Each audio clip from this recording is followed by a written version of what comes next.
The next speaker is also from our customer base. He's the CEO and co-founder of a very successful startup in India, Netradyne Systems. So Dr. Avneesh Agrawal has got one more interesting background. He started off, he was a senior vice president in the R&D lab of Qualcomm for a long time. And then he moved over to India as the president of Qualcomm in India for several years. And then he decided that, it's time for him to create his own startup. And he created a startup which does great work in the area of computer vision and deep learning. And when the time came when he had to move from Qualcomm to his startup, and then he had to choose a platform, and he chose NVIDIA. Avneesh, come on stage and tell us what you do in your company.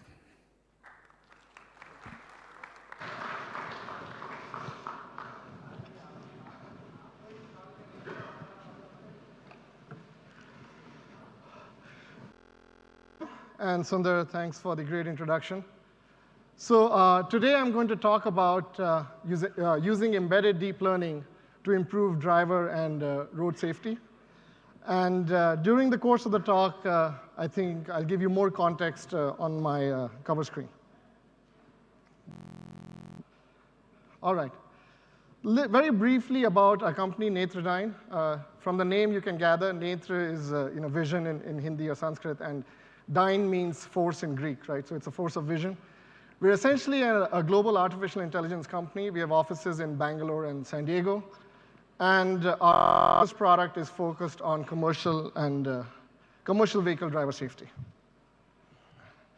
So what's the problem we're trying to solve? So the challenge is that road safety and road accidents are the leading cause of life and property. So you all might be familiar with the stats, but for those, just to remind you, in US, 35,000 deaths in 2015, and an estimated $1 trillion loss to the economy if you take in productivity losses and others into account. India is much worse. It's 135,000 deaths a year, and it's actually increasing at an alarming rate. And quite honestly, people don't even understand the economic loss. One can only guess that it's huge beyond just the emotional loss. So clearly, this is a problem worth solving with technology. So the NHTSA in the US released another interesting statistics. Based on about 2 million analysis of accidents, they estimated that almost 94% of accidents are due to driver-related reasons, which really means is in the causal chain of events that led to the accident, the last failure was attributed to the driver. So what it gives you an indication is somehow improving the driving behavior is a huge opportunity to reduce the number of accidents. So that is talked about a lot, and all of you might have heard about it, is autonomous driving. It's a great solution. Once we get there, it's commanding significant investments. Every major OEM has pretty much announced a plan to move into autonomous driving. The US government is investing in it. Tesla is obviously something that we hear about. And is making huge investments in that space as well. So great technology, great solution. But there's a problem. It's a great long-term solution. Autonomous driving will take a long time to get mass adoption. So here's a study by the Boston Consulting Group. And that study is predicting that by 2035, 25% of the total vehicles in the market would be with autonomous driving. Now, I can't speak to the accuracy of this particular study. There are other studies that are giving more aggressive dates. And as they say in technology, right, is you tend to underestimate what you can achieve overestimate what you can achieve in 5 years and underestimate what's possible in 10 years. And it's quite possible that this curve will shift inwards, and I'm cheering for this industry. But let's be realistic, right? In the next 10 years, only a small percentage of the deployed base is going to be with autonomous. So while we wait for the autonomous driving revolution to happen and solve the road safety problem, we have only one possible solution: to invest in the drivers, to improve the safety, the behavior of the driver so they drive safely. So the way we look at it is in terms of investing in the drivers, there are three approaches. One is you create incentives for safer driving. Now, incentives are a demonstrated way to modulate human behavior. They're hugely efficient. They work. An example that I like to give to people is, the customer experience with an Uber driver is better than the experience with a regular taxi. One of the reasons is that every Uber driver has a 5-star customer rating, and the incentive structure is driven by that rating. So clearly, incentives do influence human behavior. For the incentives to work in driving behavior, what you need is an accurate and comprehensive analysis of the driver's performance. And then based on that, you create an incentive structure for the driver to drive safely. If you can do that, I bet it will work. The other is training and coaching, providing sort of good behavior videos to the drivers. Even there, what's most effective is not generic videos, but videos where you have evidence that the driver's made a mistake. So if you can show videos to the driver in which they've actually made a mistake or could have done something different and show them the corrective action, that'll be much more powerful. And the third is direct feedback to the driver, what is termed as ADAS, Advanced Driver Assistance. And I think it's a very useful approach, but we have to apply it selectively because there is a risk of information overload.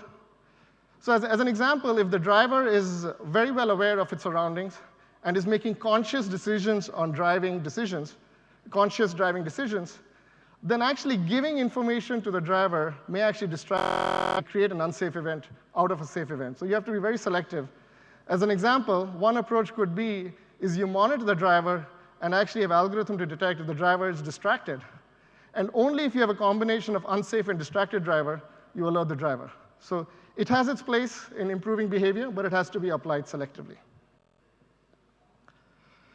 So with this, I'd like to introduce our product. It's called Driver Eye. So let me briefly describe it. First of all, it uses an NVIDIA TX1 Jetson module. That's why I'm here. It's a great product, and we're using it. It's embedded in a device. This device mounts on the windshield of a truck or a car, just behind the rearview mirror. You can almost think of it as an intelligent dash cam or a super dash cam, but it's different. It has 4 HD cameras. It has the TX1 processor doing the deep learning algorithms. It has full LTE connect, 4G, 2G module. It has Wi-Fi, Bluetooth. It also has the inertial sensors. It's a complete package in this form factor. And so the model is this gets deployed on the windshield, and the system is watching the entire video feed coming in, and basically on the device in real time, you're analyzing how the driver is doing. So what you do is you identify exceptions or anomalous behavior of the driver. For instance, you're violating a traffic light, you're running through a stop sign, you're getting too close to the car in front, right? Almost something that an autonomous system would also do, except in this case, you don't give control of the vehicle to the technology. What you do is you tag that alert, you identify the event, record the video around it, and upload it to the cloud for further processing. At the cloud, you can take that video, create a driver score out of it, and create an incentive structure to the driver based on that. You can use videos which have identified mistakes by the driver and actually use that to coach the driver. And also, we have provisions for limited feedback to the driver in the form of LEDs or slight sound bites. That's also possible.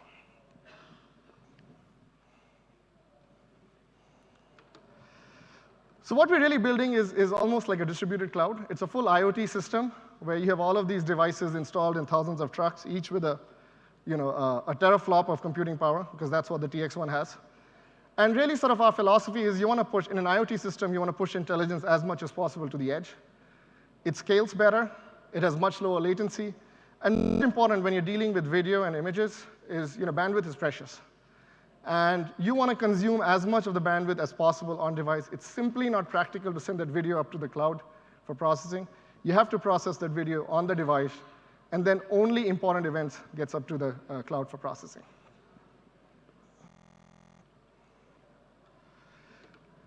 So to give you a sense of the market we are targeting, our first target market is the commercial vehicle market in the US. We've also started trials with the Indian commercial vehicle market, but that'll probably lag by 3 to 4 months. To give you a sense, there are about 22 million commercial vehicles in the US alone, about 150 million worldwide. This is of tremendous value to the commercial vehicle industry. In the US, besides improving safety and productivity, there's another issue that the commercial vehicle industry deals with, and that's liability, right? Recently, there have been a lot of what they call nuclear verdicts, verdicts with outsized judgments against the company. There have been situations in the last few years in which judgments of more than $50 million have been assigned because of negligent driving against some large companies. So the commercial vehicle industry is very, very interested in doing this. The value proposition is very strong for that industry. Next comes the taxi aggregators, the Ubers, the Olas, the Lyfts. Very, very fast-growing industry. And essentially, these are just large fleets. So they're a huge market. And eventually, we want this device on every single vehicle because of insurance. The consumer insurance industry, the way the insurance market works, and I'll give you an example of the US market, even now, it's extremely old-fashioned. You go there, they'll ask you to fill out a form, how old you are, what's your gender, what's your job, boom, and out comes a magical number, this is your premium. Won't it be better if your premiums could be driven based on how well you drive and how well you've been driving recently, how your driving has been improving? The insurance company can do much, much more targeted premium setting and actually create incentive structures for the people to improve their driving. So we believe there's an opportunity for this aftermarket product to eventually be deployed in the wider consumer industry driven through the insurance industry. So the market opportunity is actually very large, both in the US and globally.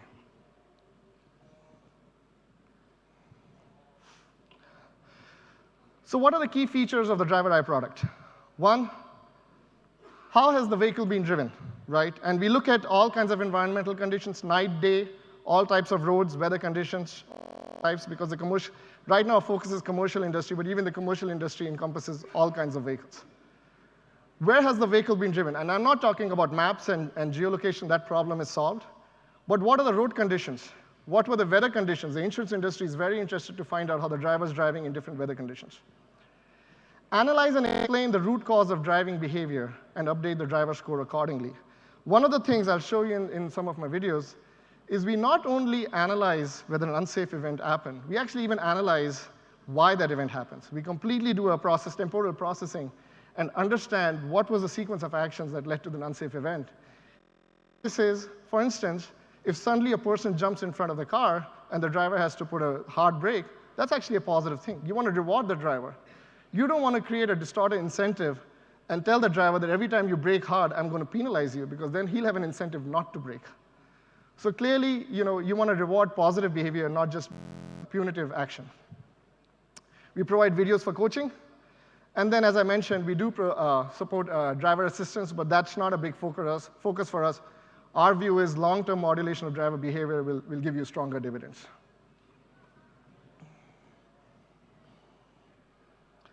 Whoops.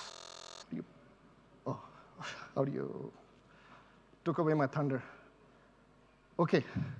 So I have a bunch of videos. These are videos being analyzed real-time on the device through an externally mounted cameras. And so I'll briefly explain to you what's going on over here. The numbers, your distance to the vehicle in front in seconds based on your current speed. The carpet is basically your predicted path of travel. The graph over here is your accelerometer, lateral and forward.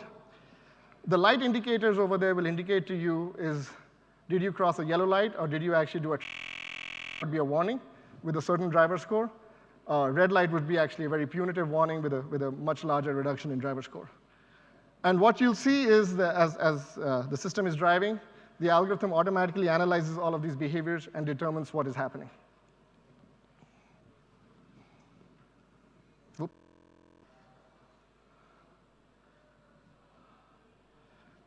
OK.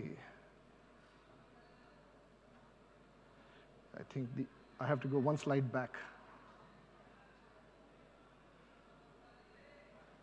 There you go. So right now, we're getting to light. And you'll see there's an automatic caption generation happening at the top. So we see a yellow light crossing, yellow light detected. And similarly, now you're moving forward. And voila, we have a traffic light, red light detection. All of this happening real time on this device.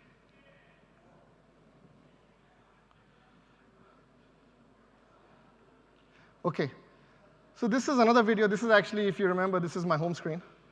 And similar construct. You have these different timings to be tracking every single vehicle. Here, what we'll show you is the full temporal causality, which I talked about. So here, if you see on the bottom is your accelerometer graph, which will show a hard braking event. So you see the accelerometer suddenly spike up. So watch intently, and what you'll notice is the car in front. The system is able to detect which car is in your lane, which car is not in your lane. We're moving closer to the car in front, slowly, gradually the distance is decreasing. Suddenly the car in front slows down, and a hard brake event happens. And the system recognizes that this was a braking event because the driver was tailgating, and the driver did an unsafe maneuver. So I'll try this approach again. Yep.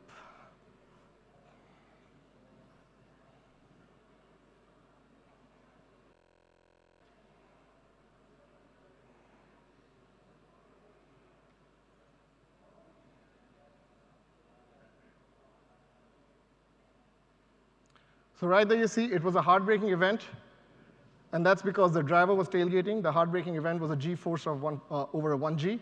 And the cause was the driver was tailgating to the vehicle in front. Oh, thank you.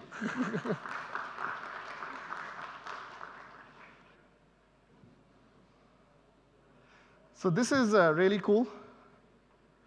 This is, as you've heard, sort of, doing deep learning and stuff with autonomous driving problem. So here's an example where our system is actually working in rain. The windshield wipers are going, and we're still detecting tailgating and stuff. So, and again, all of this happening real time on device.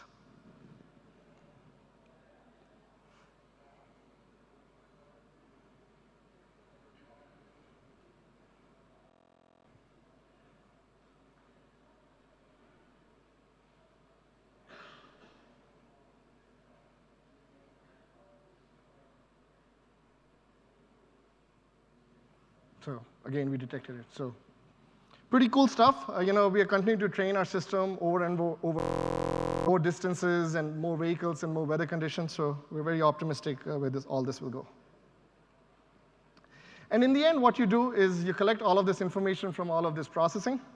And in some case, you just send the videos. In the other case, actually, you summarize the videos using text. And it's basically an extreme form of bandwidth send the results up to the cloud. And what you do is you create a driver score, right? So, one of the ways, and there are other companies who've done driver score. A lot of companies keep trying. The way we kind of like to differentiate ourselves is our driver score is not only watching situations where you think the driver is doing badly, it's also doing the situations where the driver is doing actually well. And that's why sort of each green dot, that's why we call it green zone score, so you're actually even watching the green behavior of the driver.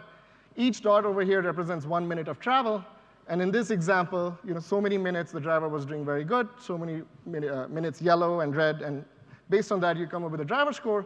And fundamentally, what you do is an incentive structure. As an example, you can tell your fleets and say, OK, guys, if you get over a 900 score, I'll give you a certain incentive. If you go below 700, there may be some form of punitive action. That we leave it up to the fleet to decide. But that flexibility is there. All right. So where will take us? And this is pretty interesting, and for us, it's a big source of inspiration as well. Our model from a deployment model is fairly disruptive because it's an aftermarket product. We can deploy it very, very quickly. It's not taking control of the vehicle, so we don't have to have the system perfect. It's not like autonomous driving. If you make a mistake, someone's going to die, right? That's why we can actually start collecting and training the system on rain, snow, night, all kinds of conditions much, much faster. We can be more aggressive about it. So I'll give you some very, very basic math. A typical driver, commercial vehicle driver in the US is 50,000 to 100,000 miles a year. 20,000 trucks, and that's not a large number. That's less than 1% penetration. Actually, I think it's 0.1% penetration. So you put 20,000 out of 20 million, right? That is giving you close to 1 billion miles of travel. Billion miles of raw data. As you all know, we're all in the deep learning conference. Data is gold here. Data is or the new gold, whatever you want to call it. In the next couple of years, Driver Eye will capture over 1 billion miles of driver and vehicle performance data. And in that process, we'll also develop a very, very deep understanding of how humans drive in different conditions. If you're following the autonomous driving space, one of the big challenges for autonomous driving is they have to coexist with human drivers, right? understanding how humans drive is actually a very, very important element of full autonomous driving. And so I just leave it right now. We are focused on our aftermarket product, but we are watching this march towards autonomous driving. I think we'll be a part of it next year. In next year is going to be collecting data. In 2018, I think all of the data we'll collect will be very useful for autonomous driving, and we want to make a mark there. So with that, thank you.